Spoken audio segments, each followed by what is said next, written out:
You know, it's not often you see a team come off winning an NBA championship and then get better the previous year, but that's what the Lakers have done. This team was good before, but now they are absolutely loaded. Now, as of right now, Anthony Davis technically has not signed back. I am going to assume he signs back because he's shown no reason about leaving and there would be no reason for him to leave, so we're just going to assume he stays, but if for some reason or somehow he's gone, then obviously this team's looking a lot worse. So, as for the Lakers offseason, they have brought back Kentavious Caldwell-Pope, who was one of their most important players last year, had some big games in the playoffs for them. They traded for Dennis Schroeder, they signed Montrezl Harrell, Marc Gasol, they acquired Wesley Matthews, who's going to essentially be their Danny Green replacement, and this team just has everything that they had before, plus more. Now, no signs of LeBron getting any worse. He just seems to continue to be dominant, even at his old age. AD's only going to get older. And you replaced a guy like Dwight Howard, who was good for them, with a guy like Montrezl Harrell, who was one of the big parts of the Clippers last year, and is just miles better than Dwight Howard. Now, Montrezl Harrell, there are some things about Montrezl Harrell that are questionable, like his defense. His defense is not like Dwight Howard's. He has a hard time. He's too small. But you'd assume that he would be coming more off the bench for them because they just signed a Marc Gasol who can defend and stretch the floor, unlike Dwight Howard. And I think that opens up more time for you to run AD at the 4. Because before, when you would run Anthony Davis at the 4, you'd have to pair him with a center who couldn't shoot and would clog the paint. But Marc Gasol opens that up more. Plus, he's Marc Gasol and he's going to defend. Montrezl Harrell is going to give you those games where he comes off the bench and gives you 18 points in a short amount of time, high energy. And they paired him along with, instead of Lou Will, another 6th Man of the Year candidate, Dennis Schroeder. I don't know if Dennis is going to start, but if he does come off the bench, then, this bench is absolutely loaded. You could have argued that Dennis Schroeder should have won 6th Man of the Year over Montrezl Harrell. So they basically have the top 2 finalists on their bench. That is insane, especially for a team that didn't have crazy bench depth last year. And now you add 2 of the best bench players in the entire league. For some other signings, they signed Wesley Matthews, who is going to probably be better than Danny Green. He's very similar, 3-and-D, except he's probably going to hit more shots than Danny Green. Danny Green was atrocious shooting the 3 last year, especially in the finals and in the playoffs, so Wesley Matthews probably brings a better look than Danny Green would.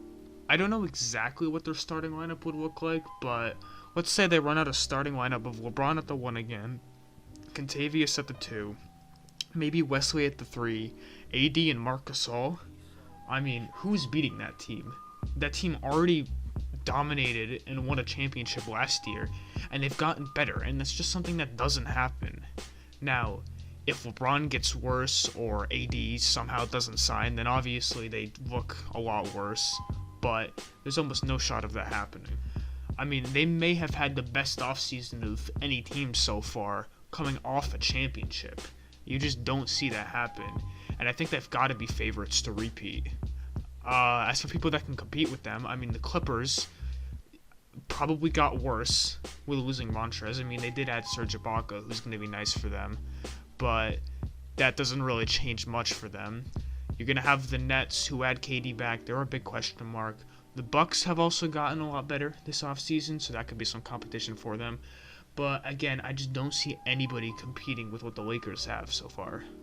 It'll be interesting to see the kind of contract that Anthony Davis signs. You'd assume he'd sign for as much money as possible, for as many years as possible, but then again, maybe if AD's unsure about the aging LeBron, he'll sign a shorter deal. Maybe he'll do like a Kevin Durant and take a little bit of money off to help the team get better. I'm not too sure, but I could definitely see Anthony Davis not just taking the Supermax and trying to work out maybe a more team-friendly deal or maybe a shorter contract, so if LeBron retires, he can get out, because Anthony Davis has shown that he wants to play for a winning team. That's why he got out of New Orleans in the first place, and that's how he ended up in LA, and I don't think he'd want to get trapped in another scenario with a mediocre team. And I'm not saying obviously the Lakers are not mediocre right now, but thinking about it for the future, when you have LeBron on your team, you think about the present and the present only. And the thing is, this Lakers team may not even be done acquiring assets. There's still a ton of free agents left, and there's still rumors about them trading for a guy like DeMar DeRozan to add. And if you add DeMar DeRozan to that lineup, I mean, it's got to be a GG. I don't know who is beating that team. I mean, this Lakers team is so much different than the other LeBron championship teams. When he went on that run with Miami, every single year, that team would get worse. And it ended up at the point where it was the top three guys of Wade, Boston, LeBron, and then really just not that good players. It was just those three carrying. But the Lakers have done it completely differently. They have their top two guys, and they have done a great job of supplying players that play their role, that can score when LeBron's not on the court. When AD's not on the court, you have Montrezl Harrell, you have Dennis Schroeder who can go get you buckets. You have 3-and-D guys that LeBron can kick out to and trust to knock down shots. I mean, this is like the most perfect team you could build around LeBron and AD, and they're doing it after already winning a championship. The only players that they lost that like may have an impact on their success is really Rondo, because you had playoff Rondo who had some huge games, and without playoff Rondo, maybe they don't win the finals. You never know. I mean, he came up huge, so I mean, you replaced him with a better player in Dennis Schroeder, so you hope he can just replace that and give you those same games. But Rondo was such an impactful player impactful player at times that it's hard to replicate that with a guy like Dennis Schroeder. But that's really the only loss that could potentially hurt them, because Dwight Howard you've replaced with better big men, Avery Bradley and Danny Green you replaced with Wesley Matthews, and they may lose Markieff Morris. Oh no, you'll be fine. So, yeah, I don't think anyone's competing with this team. I think they're by far the favorites to win the championship, and they may have had the best offseason of the year for any team. So, yep. The Lakers always find a way.